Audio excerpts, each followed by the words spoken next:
அவங்க எல்லாம் ஹிப்போக்ரட்ஸ் மாப்பிள. அன்புக்கும் மரியாதைக்கும் வித்தியாசம் தெரியாதவங்க. அவங்க எல்லாரும் ஒரே ஒரு தடவை அவங்க ஒய்ஃபை வாடா போடான்னு கூப்பிட சொல்லி பார்க்கட்டும். அப்ப தெரியும் அதுல இருக்கிற இன்டிமசி என்னன்னு. ஆனா இவ ஆசையா டே சீனிவாசா வாடா, டே சீனிவாசா உக்காருடா அப்படின்னு சொல்ல மாட்டேன்றாள. அதை விடுங்க மாப்பிள. யாராவது என் பேரை கேட்டா வாய் நிறைய சீனிவாசன் சொல்ல மாட்டேன்றாள. Sugar come chana.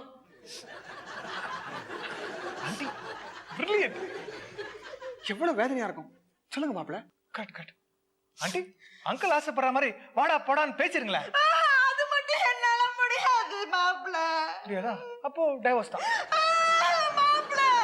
அது காரணம் இல்ல, அங்க தலைய பாருங்க, டை அடிச்சிருக்காரு. நான் ஏமாந்துட்டேன். இதுல ஏதோ விஷயம் இருக்கு. இதுல என்ன விஷயம் இருக்கு? நிலைமை திரும்பி இருக்கு மாப்பிள. ஓ, அப்போ டைவர்ஸ் ஆன உடனே ரெண்டாவது கல்யாணமா? பொண்ணு பாத்துட்டீங்களா? ரமணி மாப்பிள நீங்க வேற குழப்பாதீங்க. அவர் ரெண்டாவது கல்யாணம் பண்ணிக்கிட்டா நான் என்ன பாவேன் மாப்பிள? நீங்க ரெண்டாவது கல்யாணம் பண்ணிக்கங்க.